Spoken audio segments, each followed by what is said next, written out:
Yeah! Ha ha! You aren't gonna believe this, but there's been some tech news recently. Don't worry, we planned for this. It's just like the simulations. This is a simulation. Google seems to have a monster under its bed named ChatGPT. The recent launch of the popular AI chatbot has set off alarms at Google, causing the company to call in its dads for help. Larry Page and Sergey Brin, the founders of Google and controlling shareholders of the parent company Alphabet, have come back to the company after having left their daily roles back in 2019, also known as the before times, to do whatever men under 50 with unlimited money can do, which is literally anything. Or perfecting soup. Or podcasting. Lasso the moon. The pair were invited by current CEO Sundar Pichai last month to offer advice and pitch ideas. Google plans to launch over 20 AI products by the end of the year, including a demo version of its search engine with chatbot features. And a shampoo for artificial intelligence. This is very exciting news for the company's AI division and everyone but the 12,000 people in other departments who are being laid off by Google, due allegedly to economic downturn. It's robots. The company is also facing several antitrust lawsuits, which is the opposite of trust, from Epic and Match LLC, as well as the US Departments of Justice. Just one department, the Justice one. All this pressure could end up hurting Google bad, especially if Bing can implement chatbot features first, and someone notices. DuckDuckGo has one, it just says, turn off your computer. Have you noticed Bing is different? What? Twitter has officially banned third-party clients, but why should we care about third? Bronze is a subpar metal that went out of style 3,000 years ago. And yet, while that is completely true, Twitter may have not been super upfront about how or why they were doing this. The official Twitter dev account said that the platform was enforcing its long-standing API rules, and then neglected to, name a rule. Then yesterday, Engadget noticed that Twitter had added a clause to the developer agreement that banned the ability to use or access the licensed materials to create or attempt to create a substitute or similar service or product to the Twitter applications.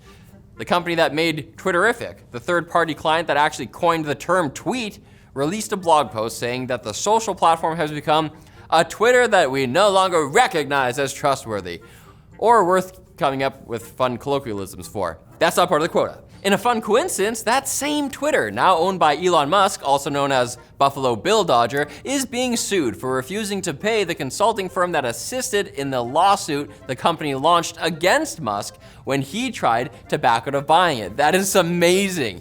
I tried coming up with an analogy for this situation, but it's just too wacky. The situation is the joke itself. It befuddles analogies. And the secure boot feature on at least 300 MSI motherboards is not working as intended, depending on who's doing the intending. For the uninitiated, I almost said unintended, secure boot is a feature in motherboard firmware that ensures PCs only boot software that is trusted by the motherboard manufacturer.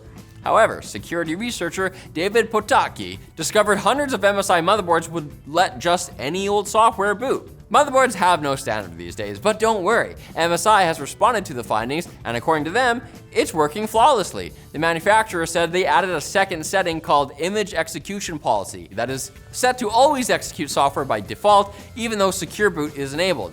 They said the default Always Execute setting is to offer a user-friendly environment, which makes perfect sense. Think of how user-friendly it would be to not have a front door.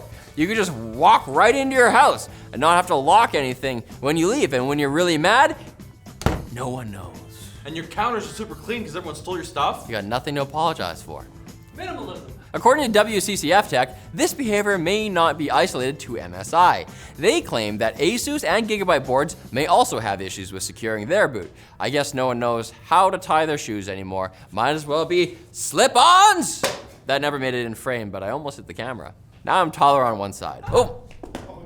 Fails all around when nerds try to throw. Now it's time for Quick Bits, brought to you by Hetzner, the leading hosting provider and data center operator in Europe with hundreds of thousands of servers in operation. They don't serve beer, but they do serve reliability, which is much safer for computers. By combining its strengths in innovative technology, attractive prices, expert support, and flexible customer service, Hetzner extended its market both within and outside Europe. They have 2 high-tech data centers in Germany, in Nuremberg and Falkenstein, and one in Helsinki, Finland.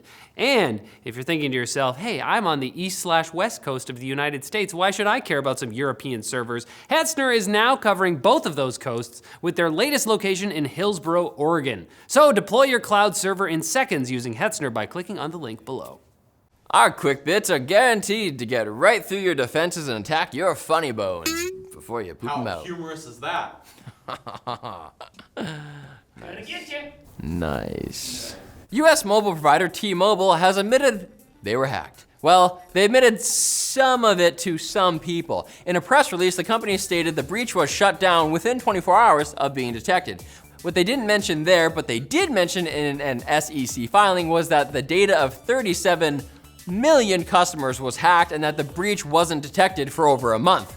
But once they detected it, now you have a reason to switch to AT&T that doesn't involve an unhealthy obsession with the women from their ads. Leave Lily alone, guys. It's worth getting a VPN in Canada for. Speaking of SEC filings, Yum Brands, the parent company of KFC, Taco Bell, and other toilet ruiners, admitted they also had data stolen. They suffered an attack from a ransomware gang so bad, over 300 locations in the UK were forced to shut down. Thankfully, all locations are back up and running, so you can panic eat fried chicken as you wait for something to hack you. It's their food. It's like popping a balloon in the toilet bowl. It's so bad. Really, the hackers were doing us a favor.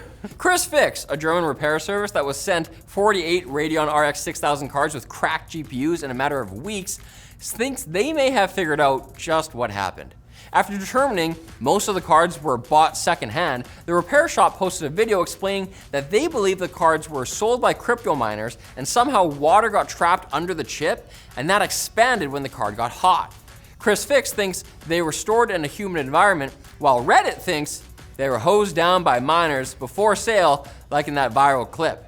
Some Vietnamese miners have cleaned up their old graphics cards after Ethereum merged by bathing them with extremely high risk. You gotta ask yourself what's more important, a clean card or a card that doesn't explode? That's a tough one. It's like free fireworks. Gotta keep them clean. Explosions though. Back on the menu, baby. Melting 4090s are back in the news because Cablemod's 12-volt high-power cable has now gotten a little extra crispy. Reddit user HumbleBrilliant654 posted pictures of the cable on the site, and thankfully Cablemod has promised to replace the product. Humble swore that he inserted the cable into the GPU properly and that he had been using it for 2 months. Or, you know, someone's lying on Reddit. But that's crazy. They would get downvoted. As a 16-year-old girl, I can tell you Reddit's honest. 16F Kali. And Wizards of the Coast have finally apologized for trying to release a new, worse version of the current open gaming license, which allows creators to make and publish content for the Dungeons & Dragons RPG. Just after Pathfinder publisher Paizo announced 1,500 companies have pledged their support for the OGL alternative, the Open RPG Creative License, or ORC, Dude. Orc? We're calling it Orc. Wizards of the Coast said that they would no longer deauthorize the earlier version of the open gaming license, except that they still are, just not for content already published under the earlier version. I guess that's a half lie, which is only half as bad as their last statement, so at least they're improving. Half elf, half orc, half ling. Halfling. They love half. Demigod. Demi Moore. And our tech news coverage is improving every episode, so make sure you come back on Monday. There may be kittens, orc kittens, just Corkins? durable, brutish kittens. So cute and strong. The time of the kitten is ended. The time of the orc is now. Me meow. Now it's the time of the orc.